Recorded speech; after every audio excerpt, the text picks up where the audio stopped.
구독과 좋아요 많이 눌러주세요. 방장에게 큰 힘이 됩니다.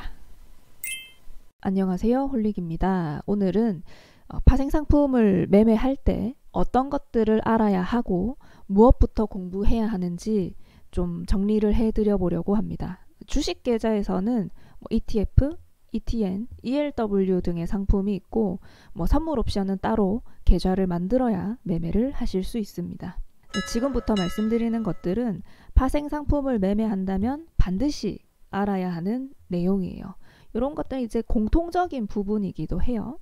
첫 번째는 기초자산이라는 거예요. 파생상품은 모두 스스로 움직이는 상품들이 아닙니다. 반드시 추종하는 상품이 있고 기초자산이 되는 상품의 등락에 따라서 움직여요.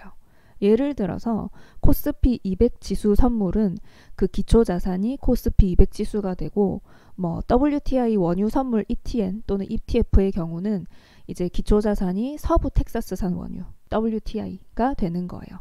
그리고 파생상품의 큰 특징 중 하나가 만기가 있다는 건데요. ETF나 ETN에는 특별히 설정된 만기는 없습니다. 그러나 ELW 선물 옵션에는 만기가 있고 최종 거래일이 지나면 해당 종목들은 모두 사라집니다. 파생상품은 기초자산이 있다고 말씀드렸죠. 그러면 기준이 되는 상품 가격이 어떻게 움직이는가에 따라서 이론 가격 또는 기준 가격이 있어요. 요거는 상품 따라서 다른데요. 이제 레버리지 배수가 2배면 2배 등락이 나와야 되고요. 배수가 1이면 같은 폭의 등락이 나와야 돼요. 그리고 선물 옵션에도 이론가라는 것이 존재합니다. 이런 이론가는 선물 현재가, 옵션 현재가 창에서 확인하실 수 있고 그리고 ETF, ETN, ELW 현재가 창에서도 모두 확인 가능합니다. 이론가보다 비싼 상품들은 현재 과열되어 있다는 뜻이에요. 사람들이 몰려들어서 원래 가격보다 더 비싸다는 얘기예요.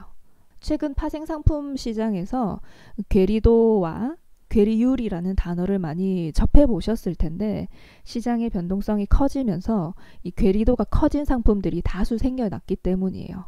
가장 유명한 게 원유, WTI, 이 국제 유가와 관련된 상품들일 건데요. 최근에 유가가 폭락하면서 많은 투자자들이 원유 파생 상품에 몰려들었고 실제 가격보다 훨씬 더 비싼 가격에 거래되기 시작했어요.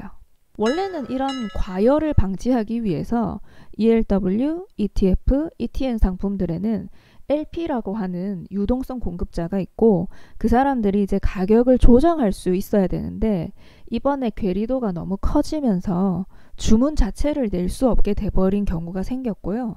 그리고 보유 물량도 모두 소진해버려서 이제 손을 못 대게 됐어요. 그리고 선물에서도 현재 괴리도가 벌어져 있는 상황인데요. 현재 코스피 200 지수 선물은 괴리도가 마이너스를 표시하고 있습니다.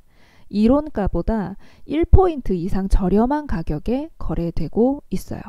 이 또한 흔히 있는 일은 아닙니다. 선물은 기초자산보다 조금 더 높은 가격을 형성하는 게 정상적이라고 판단을 하는데 그 상황을 콘탱고라고 불러요. 현재는 반대 상황이죠. 코스피 200 지수보다 선물 가격이 더 저렴한 백오데이션 상태가 지속되고 있는 상황입니다. 그래서 외국인들이 이 이론가보다 저렴한 선물을 매수로 단타하는 모습을 종종 볼 수 있었습니다. 오늘 말씀드린 내용들은 파생상품을 매매하는 데 있어서 반드시 알아야 할 내용들입니다.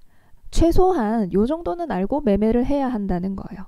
위 내용을 스스로 살펴볼 수 있기 전까지는 되도록이면 실전 투자에서 너무 많은 돈을 쓰지 마세요. 사람들이 공부하고 덤비라는 게 괜히 나온 말이 아니에요. 파생상품은 원금을 100% 그 이상의 손실도 볼 수 있어요. 그렇기 때문에 더 신중하게 접근하셔야 되고 절대로 몰빵해서는 안 됩니다. 오늘도 부디 파생 투자자님들께 도움이 되었길 바랍니다. 성공 투자하세요.